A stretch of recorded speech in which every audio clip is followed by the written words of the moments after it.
के समान दाता नहीं। शब्द आया है सेन। सेन किसको कहते हैं? सेन सेन सेन के दो अर्थ होते हैं। एक है इशारा, उसको भी सेन कहा है। क्या क्या मैंने कुछ बोला क्या आपको? सेन इशारा किया आपको कि मुझे भी पानी चाहिए, ये भी एक सेन है। और दूसरा सेन का अर्थ होता है घर के लोगों की रक्षा करने वाला, अपने परिवार की रक्षा करने वाला, इसको भी सेन कहते हैं। महाराज कहते हैं कि सदगुरु के जैसा कोई सेन नहीं है।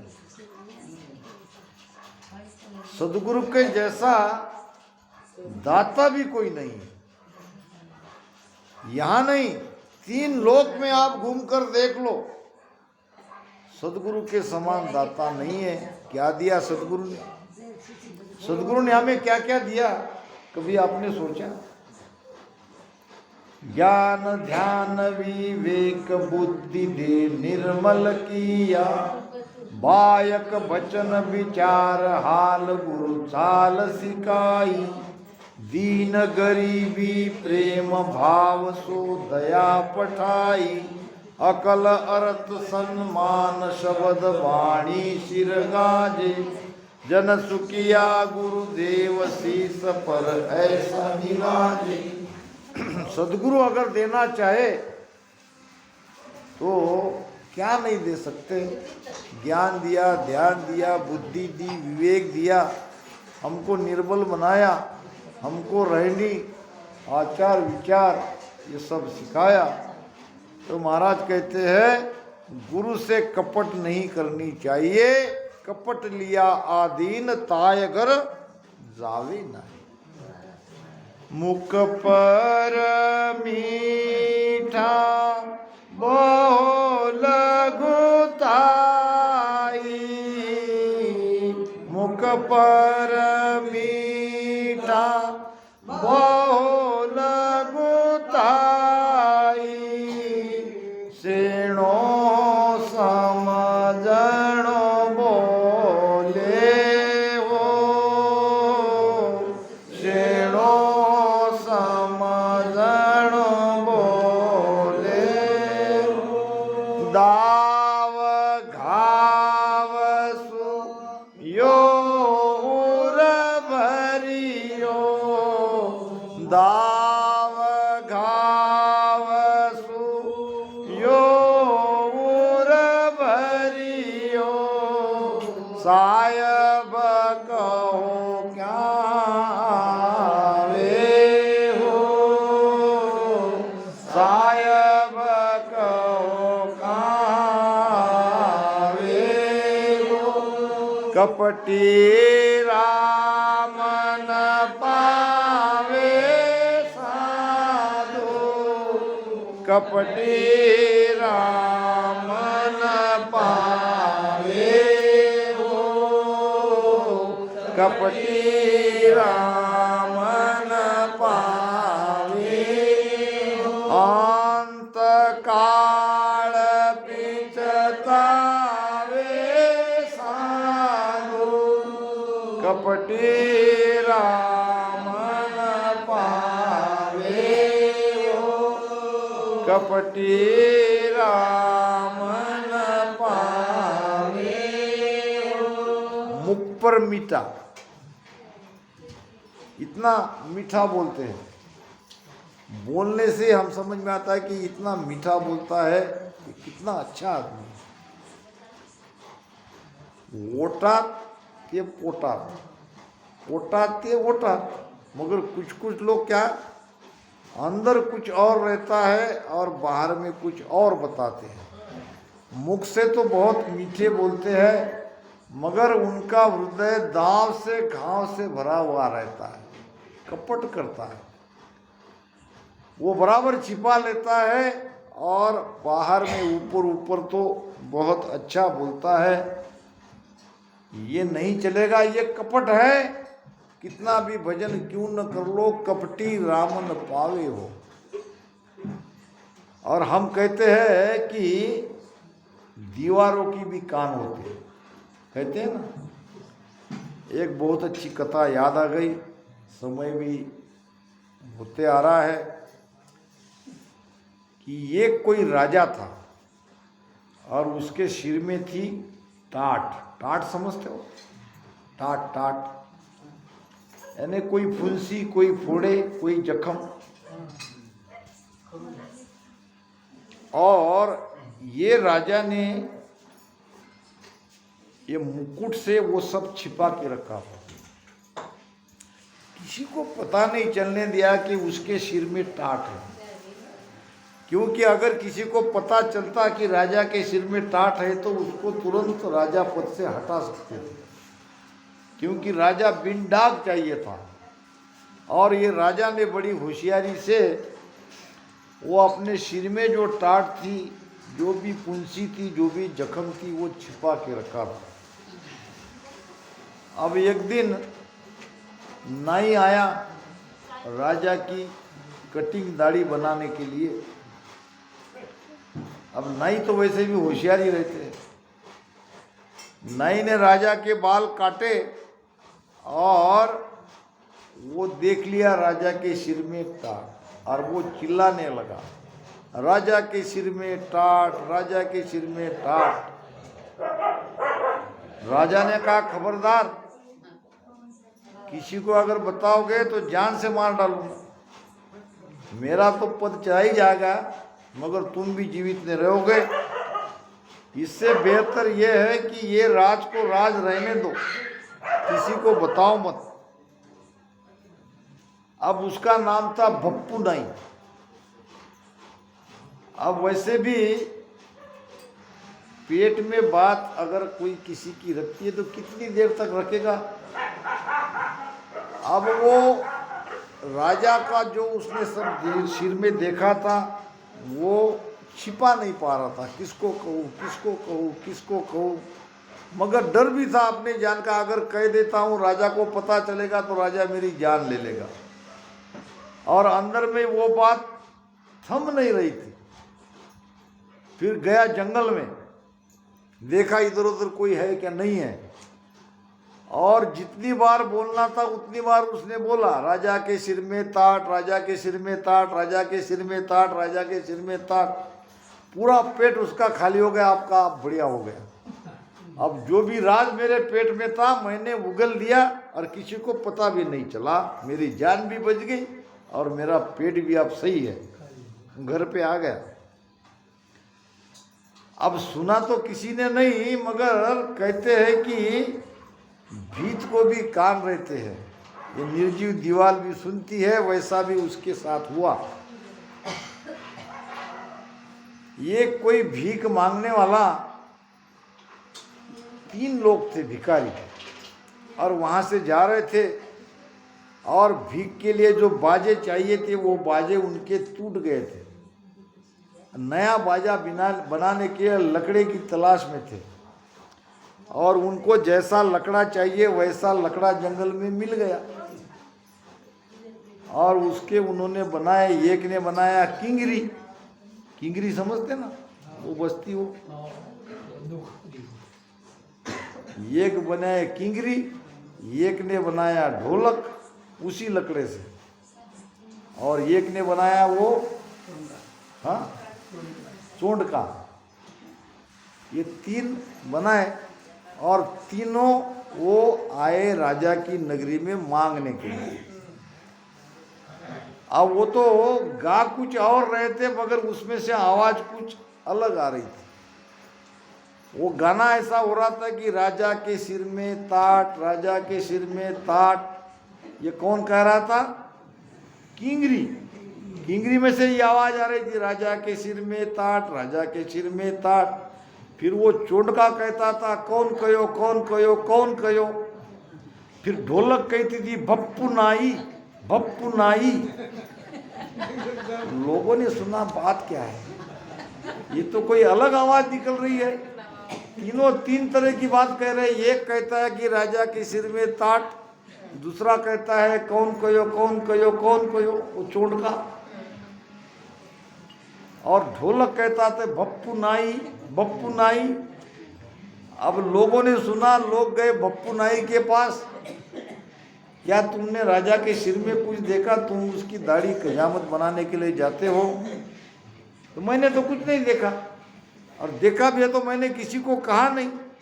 फिर ये गांव में वार्ता कैसी फैल रही है कि बप्पू नाई ने कहा, बप्पू नाई। किसने कहा? अरे ये 3 भीख मांगने वाले भिखारी आए हैं, उनके पास वो गाना बाजा बजाने वाले हैं, और वो बाजा में से आवाज़ निकल रही है। नहीं तो तुम सुनो। बप्पू नाई भी गया और उसने भी सुना, राजा के सिर में ताट, दूसरा कहता कौन कहो, और तीसरा कहता बप्पू नाई। अब उसने कहा तो ये तो मेरी चोरी पकड़ी गई। अब मैंने तो किसी को नहीं कहा, मगर ये बात फैली कैसे? पता लगाया, जिस जंगल में उसने अपना पेट हल्का किया था, उस जंगल के उस लकड़े से ही ये सब बने थे। कहने का मतलब, पेट में और होठ में समान रखो, नहीं तो कभी कभी ऐसा हमारे साथ भी हो सकता है। कपट नहीं करनी है। भजन के साथ में ये सब गुण को धारण करना बहुत जरूरी है, नहीं तो नहीं होगा काम। ये क्यों कहा है महाराज? ये हमारे भलाई के लिए ही कहा है। सुखराम कहे 55 मरो गरज सरे नहीं कोई। 55 मरने का मतलब भजन में कितना भी पचो, कितना भी आसन लगाओ, कितना भी भजन करो, आपके अंदर कपट है, आपका हृदय दाग घाव से भरा है, आप निर्मल नहीं हो अंदर बाहर, तो कृपा नहीं होगी। ये मेहर की बात हो रही है। अंतर छाड़ गुरु सु मिले, भावे जिण विद आय, तो कारण कछु ना रहे, कला प्रगटे आय, कला प्रगटे आय, साच सतगुरु मन भावे, गुरु बिच अंतर होय, सोई सिस झूठ कहावे, सुख राम कहे सतगुरु मिल्या, नाव प्रगट माय, अंतर छाड़ गुरु सो मिले, भावे जिण विद आय। गुरु के प्रति दुरावा नहीं है, कोई अंतर नहीं है, फिर किसी भी तरह से गुरु को मिलो, सब अच्छा ही है। विदुर की पत्नी नहा रही थी, जब बाहर से उसके पति ने कहा कि सुनती हो कहाँ है भगवान, हमारे द्वार पे आए, तो उसी हालत में वो आ गई। भगवान देखते ही रहे, भाव को देखा, निर्वस्त्र अवस्था में भगवान के सामने आ गई, और क्या करूं, कहाँ बिठाऊं, कहाँ रखूं, अकबक प्रेम उसके अंदर आ गया, और अकबक प्रेम में सब वो भूल गई, वो दीवानी हो गई। घर में केले थे, केले लाई, और केले के छिलटे छिलटे भगवान को खिला रही, और बाकी सब केला स्वयं खा रही, और भगवान भी बड़े चाव से खा रहे। अब ये गुरु और शिष्य के बीच में, परमात्मा और उस माता के बीच में कोई अंतराय नहीं था, तो अंतराय नहीं तो सब चलता है। अंतर है तो मेहर नहीं होगी। तो गुरु और शिष्य का नाता एक अजब नाता है, दुनिया में इस तरह से नाता दूसरा कोई और हो ही नहीं सकता। अमीर खुसरो, उनके गुरु थे हजरत निजामुद्दीन। आखिर में ये कथा सुना देता हूँ, गुरु शिष्य के भाव को और उजागर करता है। अमीर खुसरो बहुत बड़े उर्दू के शायर थे, और हजरत निजामुद्दीन साहब उनके गुरु थे। एक दिन अमीर खुसरो को लगा कि अपने गुरु के लिए कुछ न कुछ भेंट, कुछ न कुछ वस्तु देनी चाहिए। तो क्या दे देखा कि गुरु के जूते फटे हुए हैं, चलो गुरु को जूते ही दे दे। और महंगी दुकान में महंगा सा महंगा जूता खरीद कर गुरु के चरणों में रुक दिया और प्रणाम किया, गुरु महाराज ये छोटी सी भेंट, अगर आप इसको स्वीकार करोगे तो मुझे बहुत आनंद आएगा। अमीर खुसरो तो बहुत ऊंचे शिष्य थे और गुरु ने वो स्वीकार कर लिया। स्वीकार क्या, हाथ लगा दिया, काम हो गया स्वीकार। अब कहीं रख दिए। रोजाना सत्संग में आने वाला एक गरीब शिष्य था हजरत निजामुद्दीन साहब का। उसने कहा मेरी बेटी की शादी है और गुरु महाराज घर में पैसा नहीं है, क्या करूं, शादी कैसे होगी। गुरु महाराज ने कहा चिंता मत करो, जो भी सत्संग में धन इकट्ठा होगा वो सब ले जाना, और जब तक तुम्हारी बेटी की शादी होती है रोजाना ये आने वाला धन तुम ही ले जाओ। अब धन कोई ज़्यादा नहीं आता था, मामूली धन आता गया। फिर एक दिन पूछा कि भाई पर्याप्त मात्रा में धन मिला कि नहीं। तो शिष्य कहने लगा गुरु महाराज धन तो बहुत थोड़ा आया। अच्छा, फिर आश्रम में जो जो वस्तु है सब ले जाओ, सबको बेच दो, सबका पैसा लो और ये पैसों भी तुम्हारे बेटी की शादी में लगा दो। अब सारी वस्तु में वो जूते भी आ गए और जूता को भी बेच दिया। एक दिन अमीर खुसरो आया गुरु महाराज के मिलने के लिए और वो मोची के पास उसने देखा तो ये जूते यहाँ कैसे, ये तो मैंने मेरे गुरु महाराज को भेंट किए थे। पता लगाया और पता चला कि ये वही जूते हैं और गुरु महाराज के कहने से ही वो भगत ने बेचे हैं। उसने मोची को कहा कि ये जूते मुझे वापस चाहिए, क्या लोगे। मोची ने कहा मैंने बेचने के लिए नहीं लिया है। अरे भाई मुझे चाहिए, चाहे कितनी भी कीमत आप रखो। तो उस जमाने के 10 रुपये 20 रुपये जब ये हाँ नहीं कहा तब तक पैसा बढ़ाता गया। 100 रुपये 1000 रुपये मोची बोल नहीं रहा, मोची को भी लालच छूट गई। अरे ये तो कीमत बढ़ा ही रहा है, चुप रहने में भलाई है। 10,000 20,000 40,000, मामूली जूते के 40,000। और वो आश्चर्यचकित हो गया, भाई दे दो जो देना है और ले जाओ ये जूते। 40,000 रुपये दे के उस जमाने के जूता लिया, जूता ऐसे सिर पे लगाया और जूते को बहुत चूमा, इतना प्रेम किया।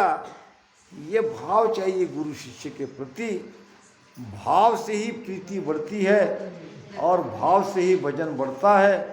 महाराज कहते हैं अंतर छाड़ गुरु सु मिले भावे जिन विध आए, और तो कारण कुछ ना रहे कला प्रगटे जाए।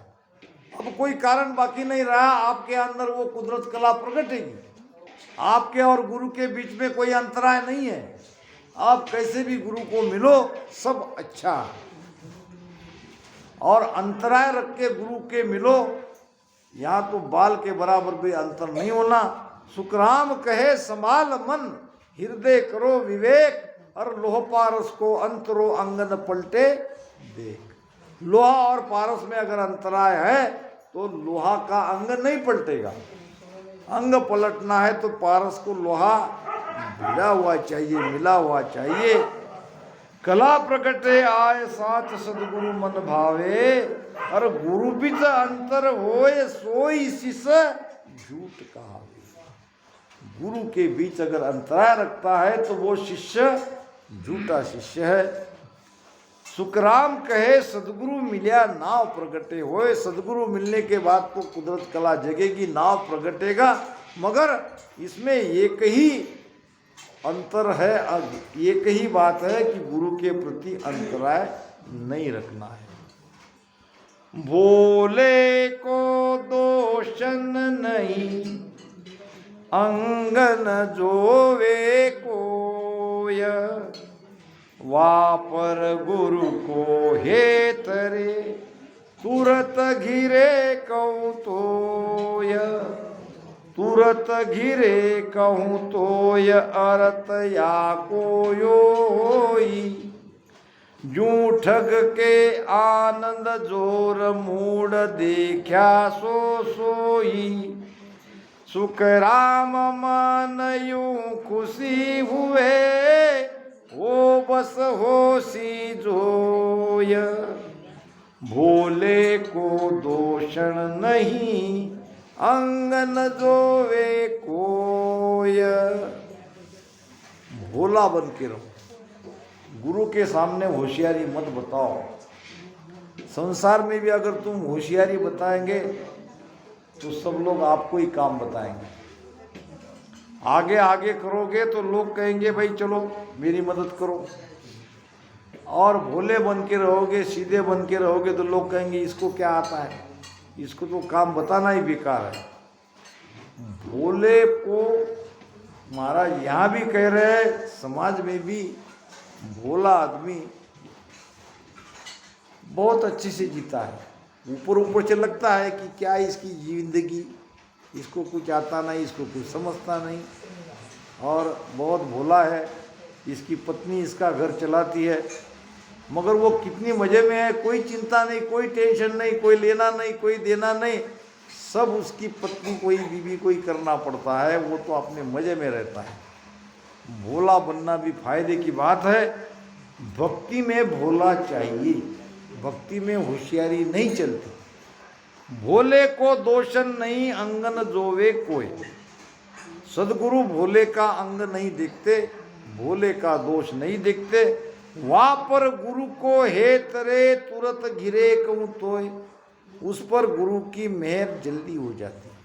हम देखते हैं कि जो भोले वाले हमारी बहन बेटी है, सीधे साधे है, बहुत जल्दी उनको भजन लगता है, क्योंकि उनके मन में गुरु के प्रति कोई किंतु परंतु का भाव ही नहीं है।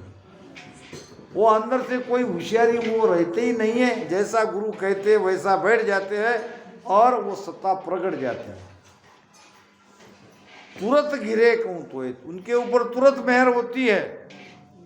तुरंत गिरे कहूँ तोय अर्थ या को यो हुई। अब ये समझा रहे महाराज क्यों होशियारी पर मोहर नहीं होती और भोले पर क्यों होती है। तो ये ठग रहते हैं, ठग समझते हैं दूसरे को लूटने वाले। ये ठग लोग, अगर कोई पैसा वाला भोला भाला आदमी अगर उसे दिखे तो अंदर से बहुत खुश हो जाते हैं। इसको लूटना बड़ा आसान है, ये ज़्यादा होशियार नहीं है, इसको तो वही बातों बातों में इसके पैसे हड़प लेता हूँ, लूट लेता हूँ। तो ऐसे मूड को, मूर्ख को देख के, भोले आदमी को देख के, अगर उसके पास पैसा है और कोई बहुमूल्य वस्तु है तो ठग लोग उसे देख के बहुत खुश हो जाते हैं। इसी प्रकार के सदगुरु भी भोले लोगों को देख के बड़े खुश हो जाते हैं कि ये मेरी बात को जैसी की वैसी मानेगा, ये कोई सवाल जवाब नहीं करेगा। तो अंदर उसका निजमन, उसकी अंतरात्मा रिश्ती है, और गुरु की अंतरात्मा रिझ जाए तो शिष्य के घट में नाम की जागृति तुरंत हो जाती है। जू ठग के आनंद जोर मूड दे क्या सो सोई, सुखराम मन खुशी यूं हुए ए बस होशी जोय। ये मेरे बस में हो जाएगा, इसको मैं लूट लूँगा। इसी प्रकार से भोले साधक को देख के गुरु भी बहुत रीझ जाते हैं, खुशी होते हैं। ज्ञानी पर निज मन की इस विध मेहर न होय, अंतर अर्थ पिछान ले ये बस पड़े न कोय, ये बस पड़े न कोय भरम भारी इण पासे, निज मन के उर रेस नीत अंतर यासे, सुख राम कहे मुझ दोष नहीं, सुन लीजो सब लोय। ज्ञानी पर निज मन की इण विध मेहर न होय, एक तो शिष्य भोला रहता है और भोले के मन में कोई सवाल जवाब नहीं रहते तो तुरंत मेहर हो जाती है। दूसरा रहता है ज्ञानी, और ज्ञानी पर सदगुरु की मेहर जल्दी नहीं होती। ज्ञानी पर निज मन की इस विध मेहर नहीं होए। क्यों नहीं होती? अंतर अर्थ पिछान ले। अंतर में ऐसे ऐसे विचार आते हैं, क्या मोक्ष का रास्ता यही है, क्या दूसरा कोई है? और भी मैं ज्ञान देखूंगा, उसका सुनूंगा। यानी सदगुरु जो कहते हैं उस पर तुरंत विश्वास नहीं करता। वो ज्ञानी है। ज्ञानी ज्ञान के नज़र से देखेगा, ज्ञानी ज्ञान से परखेगा, सोचेगा इनकी शरण में जाना कि नहीं जाना। पहले देखूंगा, पहले सब तरह से चेक करके अगर ये ठीक लगे तो फिर ये ज्ञान धारण करूंगा। ऐसे तरह तरह के उसके मन में किंतु परंतु आते हैं, विचार आते हैं। इसलिए ज्ञानी पर मेहर जल्दी नहीं होती। एक बात और है, भोले पे मेहर तुरंत होती है मगर भोला दूसरे का उद्धार नहीं कर सकता। ज्ञानी पर मेहर जल्दी नहीं होती है मगर ज्ञानी हजारों का उद्धार करते हैं। अगर एक ज्ञानी पे सदगुरु की मेहर हो जाए तो हजारों लोगों का वो भोला कर ले, हजारों जीव को इस धारा में ले आए, मगर भोला कुछ नहीं कर सकता। तुरंत मेहर होती है मगर आगे धर्म को नहीं बढ़ा सकता। ज्ञानी पर मेहर जल्दी नहीं होती है मगर धर्म ज्ञानी ही बढ़ाते हैं। देख लो आप, तो महाराज कहते हैं, ये बस पड़े न कोई भरम भारी इन पासे। भरम नहीं चाहिए। भरम जब तक है तब तक निजमन समर्पित नहीं होता। निजमन के उर रेस नीत आतर या आसे। निजमन गुरु से नहीं दिया जाता, बीच में रेस रहती है, अंतराय पड़ जाती है, भरम आ जाता है। सुखराम कहे मुझ दोष नहीं, सुन ली जो सब लोय। और ज्ञानी पर निजमन की इन विद मेहर न होए। इन्हीं शब्दों के साथ आज की